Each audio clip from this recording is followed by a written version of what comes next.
Hello, नमस्कार मंडळी. तर प्रियाज किचनमध्ये आज एक नवीन चमचमीत आणि अगदीच टेस्टी आणि अगदीच चौपाटी टाईप आपला एक पदार्थ तयार केलेला आहे.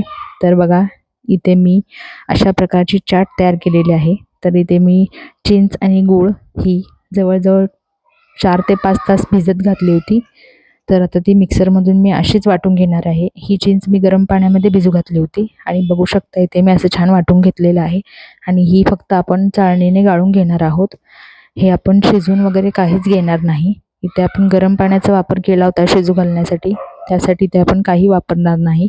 आणि आता ही आपण चाळून घेतलेल्या चिंचेच्या चटणीमध्ये मीठ घातलेलं आहे आणि ह्याच्यामध्ये मी थोडंसं लाल तिखट घालत आहे, जी बेडगी मिरची आहे, आणि खाली थोडासा चाट मसाला देखील मी घेतलेला आहे.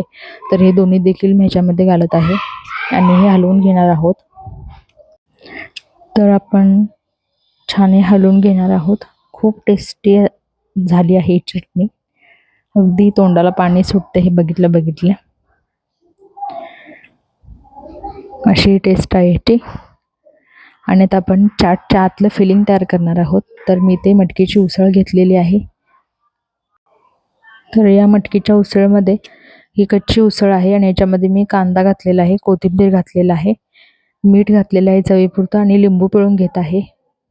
हा जो चाटचा प्रकार आहे ह्याच्या आतले फिलिंग आहे. खूप छान लागतं हा चाटमध्ये. तर थोडंसं लाल तिखट आणि चाट मसाला मी ह्याच्यावर घातलेला आहे. आपलं हे आतलं फिलिंग रेडी झालेलं आहे.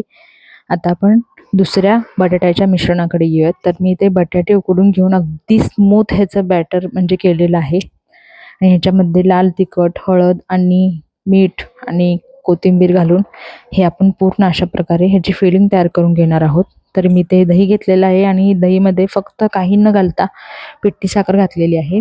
आणि इथं मी पुऱ्या ह्या तळून घेतल्या होत्या, ज्या रेडीमेड भेटतात. पण तिथे रेडीमेड तळलेल्या पुऱ्या न वापरता मी तयार पुऱ्या घेतल्या होत्या आणि त्या घरी तळून घेतल्या होत्या. आणि बघू शकता इथे आपण बटाट्याची जी फिलिंग तयार केली होती त्याचं असं बॅटर आपण पुरीच्या साहाय्याने कडेने लावून घेणार आहोत. आणि आतमध्ये जे आपण मटकीच्या उसळीचं बॅटर आतमध्ये भरलेलं आहे. तर अशा प्रकारे आपण ही बारीक शेव आहे, नॉयलॉन शेव, ह्याच्यामध्ये आपण हे तर ह्या शेवमध्ये कोटिंग करून घेत आहोत याचं. तर ही चाटची वेगळी पद्धत आहे, काहीतरी नवीन चाट इथे आपण तयार करत आहोत. आणि पूर्ण चाट तयार झाल्यावर खूप सुंदर लागतो. तर तुम्ही बघू शकता आपण हे अशा प्रकारे रोलिंग करून घेतलेलं आहे. आता ह्याच्यावर आपण अशा प्रकारे हे जे गोड दही आहे हे घालणार आहोत. आणि आपण जे चिंचेची चटणी केली होती, आंबट, गोड, तिखट, तर ती देखील आपण ह्याच्यावर घेणार आहोत लावून. तर याची चव भन्नाट लागते. पाणीपुरी, भेळपुरी ह्याच्या व्यतिरिक्त काहीतरी नवीन खाल्ल्याचा अनुभव येतो.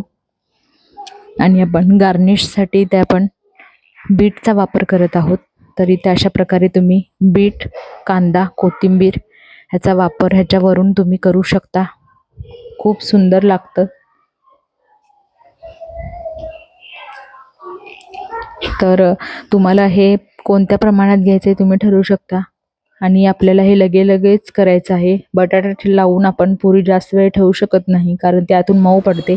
तर चाटचा नवीन प्रकार कसा वाटला नक्की सांगा. धन्यवाद.